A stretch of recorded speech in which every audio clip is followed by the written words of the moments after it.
하나님의 말씀을 들리게 하라. 창세기 36장 강해. 에서의 족보가 우리에게 주는 의미는 무엇인가? 성경을 읽다 창세기 36장을 만나면 도대체 무슨 말을 하는지 알 수 없는 단어들로 가득한 난관에 부닥치게 됩니다. 수많은 낯선 이름들이 나오죠. 때로는 눈꺼풀이 무거워지고 피곤이 몰려올 때도 있습니다. 알 수 없는 이 이름들이 우리에게 무엇이 중요한지, 우리에게 말씀하시는 의도는 무엇인지 알기가 힘들 수 있습니다. 또 성경을 읽으려는 우리의 의지를 꺾는 아주 어려운 장이 되기도 합니다. 그래도 힘을 내시고 성경에 나타난 이들의 이름이 나타나고 기록된 이유도 분명히 있다는 것을 알아야 합니다. 이 알 수 없는 수많은 이름을 통해서 우리들에게 하시는 하나님의 말씀이 무엇인지 이 시간에는 쉽게 한번 살펴보도록 하겠습니다. 우선 이 족보를 말하고자 하는 것은 족장과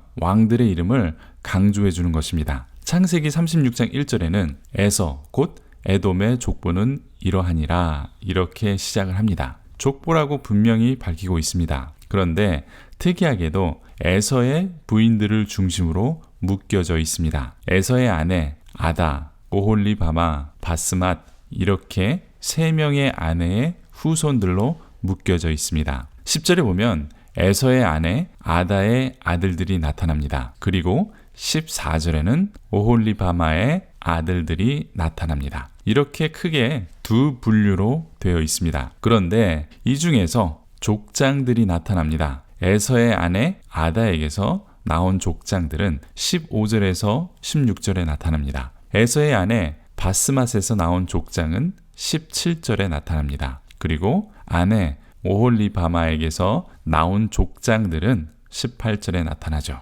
족장이라는 표현은 또 매우 중요한 표현인데 성경에서 오직 에돔의 종족 지도자들에게만 붙이는 호칭입니다. 성경에 단 한 번의 예외가 있긴 한데 스가랴 12장 5절에서 6절에 보면 유다의 지도자들에게도 족장이라는 표현을 사용했습니다. 그러니까 족장이라는 표현은 에돔 종족의 지도자들에게만 붙여 썼다. 이것을 알아두면 또 좋습니다. 족장은 에돔 종족의 정치적, 군사적 지도자를 말하는 것입니다. 그러니까 쉽게 이해하면 에서의 족보가 나타나고 더 강조하고 싶은 것은 족장들이 에서의 족보에서 나타났다. 이것을 우리들에게 말해주는 것입니다. 때문에 이어서 세일 자손들과 족장들도 나타납니다. 대부분의 경우 세일은 지명을 말합니다. 하지만 여기에서는 세일 사람들의 이름입니다. 이들의 살던 곳이 세일로 지명되는 것이죠. 그런데 에서의 자손을 말하다가 갑자기 세일의 자손이 나타납니다. 그 이유는 세일과 그들의 후손이 에돔에게 그들의 영토를 점령당해 살았기 때문에, 그래서 후대에 가면 세일의 자손과 에돔의 자손을 동일하게 취급하게 됩니다. 역대하 25장 14절에 보면 세일의 자손은 에돔 사람들이다 이렇게 말하는 구절이 있습니다. 계속해서 창세기 36장 31절에서 39절까지를 보면 이제 에돔 땅에 다스리는 왕들에 대한 이름들이 나열이 됩니다. 앞서는 족장들이 나왔고 이제는 왕들도 나왔다라는 것을 보여줍니다. 이 부분에서 우리가 주목해야 할 것은 31절입니다. 이스라엘 자손을 다스리는 왕이 있기 전에 에돔 땅을 다스리던 왕들은 이러하니라. 이 구절 때문에 아주 많은 신학적 논쟁이 일어납니다. 그 논쟁은 참고로 알아두시면 되는데 이스라엘 자손을 다스리는 왕이 있기 전에 라는 표현은 지금 왕이 있는데 이전에 이스라엘에 왕이 없었을 때를 말한다. 이렇게 해석하는 학자들이 많이 있습니다. 다시 말하면 이 구절이 창세기는 후대에 편집된 증거다. 이렇게 주장하는 하나의 근거로 삼고 있다는 것입니다. 그렇지만 이 표현은 왕에 대한 기대를 소망하는 표현이다라는 학자들도 많이 있습니다. 저도 이 구절은 후대에 삽입되고 편집된 구절로 보는 것이 아니라 왕이 세워지길 기대하는 표현이다 이렇게 보고 있습니다. 왜냐하면 이미 창세기 17장 6절 16절, 35장 11절에서 하나님께서 아브라함과 야곱의 후손들 중에서 왕들이 나올 것이다 라는 예언이 있었고 그 예언의 성취를 기대하는 표현이다 이렇게 보는 것이죠. 에서의 후손들에서는 족장도 나오고 왕들도 나왔는데 이제 출애굽한 이스라엘 백성들에게도 왕이 나올 것이다 라는 소망을 가지고 말씀한 것이라고 저는 믿습니다. 이렇게 왕들의 이름이 나오고 다시 에서의 혈통의 족장들이 40에서 43절에 나타나면서 36장은 끝이 납니다. 이제 여러분은 성경을 읽으려는 우리의 의지를 꺾는 수많은 이름으로 우리를 공격하는 36장의 내용을 파악하셨습니다. 이제 좀 더 쉽게 내용을 정리해 보겠습니다. 1절에서 14절까지는 에서의 아들들의 이름이 나옵니다. 여기에서의 특징은 에서의 아내들을 중심으로 그 후손들이 나열된다는 것입니다. 이렇게 알아두시면 되고 또 15절에서 19절을 보면 중복되는 이름들이 많이 있는데 여기에는 에서의 자손들 중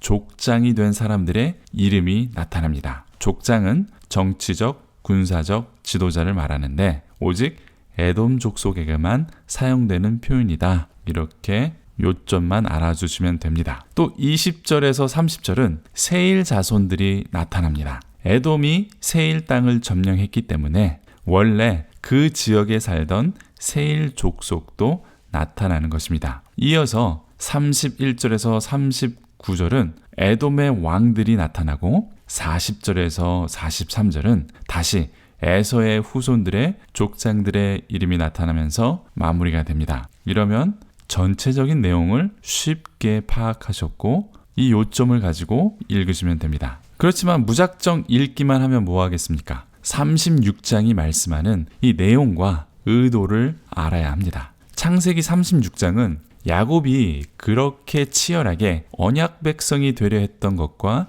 대비되는 에서의 선택이 나타납니다. 이러한 면에서 우리가 주목해야 하는 것은 에서가 약속의 땅 가나안에 있다가 에돔 지역으로 옮겨가는 이유가 나타납니다. 7절에 보면 두 사람의 소유가 풍부하여 함께 거주할 수 없음이러라. 그들이 거주하는 땅이 그들의 가축으로 말미암아 그들을 용납할 수 없었더라. 야곱과 에서가 함께 거주할 수 없게 된 이유가 그들의 가축이 많아서 그렇게 되었다라고 말씀하고 있습니다. 이는 창세기 13장에서 아브라함과 롯이 서로 헤어지게 된 이유와 똑같은 것입니다. 롯은 풍요로운 땅, 눈에 보기에 좋은 땅을 선택해서 이동했습니다. 그곳이 소돔과 고모라의 땅이었죠. 에서의 경우도 무역의 경로이고 풍요로운 땅, 세일산이 있는 지역으로 이동을 합니다. 하나님의 약속의 땅을 떠나 잘 먹고 잘 살 수 있는 그런 지역을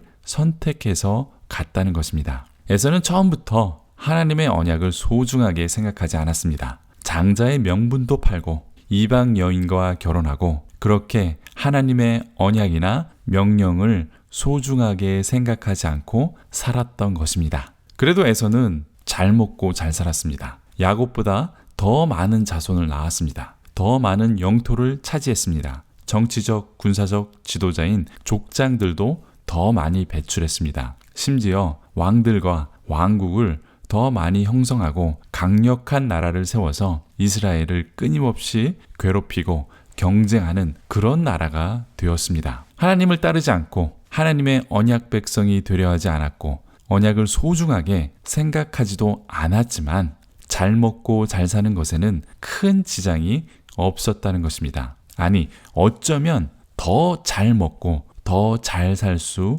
있었습니다. 그렇지만 그런 성공은 잠시뿐이라고 성경은 말씀해주고 있습니다. 몇백 년을 이스라엘보다 잘 먹고 잘 살던 이 찬란한 문화의 에돔은 이제 그들의 역사를 이 세상에서 찾아볼 수 없습니다. 그들의 나라도 이제 찾아볼 수 없습니다. 하지만 이스라엘은 수없이 수백 년 동안 나라 없이 또 이 세상을 헤매면서 흩어져 살았지만 지금 그들의 국가는 존재하고 이스라엘이라는 백성들도 존재하고 있습니다. 창세기 36장은 에서의 후손들에 관한 족보를 우리들에게 보여주고 있습니다. 지금은 우리가 보기에는 너무나 어색한 이름들입니다. 하지만 이 이름들은 족장들의 이름이며 왕들의 이름입니다. 이스라엘보다 더 강하고 풍요로운 사람들의 이름이고 너무나도 유명했던 강력한 이름들이었습니다. 이들은 하나님의 언약을 저버리고